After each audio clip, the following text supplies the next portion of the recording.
amigos, el día de hoy aprenderemos a dibujar a Eren de Shingeki no Kyojin. Primero con un lápiz haremos nuestro boceto guía, un círculo con dos líneas cruzadas para el rostro. Encima de la línea guía empecemos dibujando las cejas. Y por debajo de la línea hagamos los ojos.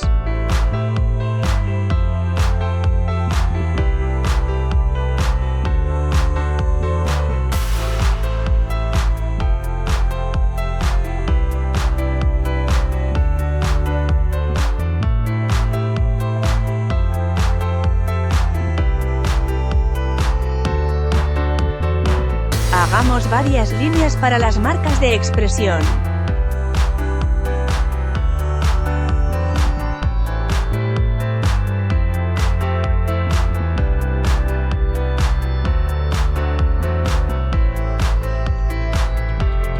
Unos cuantos mechones pequeños arriba del círculo.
Hagamos delgadas líneas para dar profundidad cerca a sus ojos.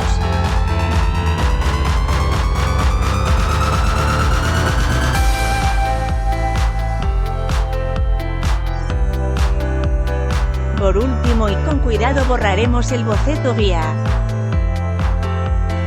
Y listo, buen trabajo amigos, hemos terminado de dibujar a Eren de Shingeki no Kyojin. Ahora comencemos a pintarlo. Espero les haya gustado el vídeo, no se olviden suscribirse, hasta la próxima.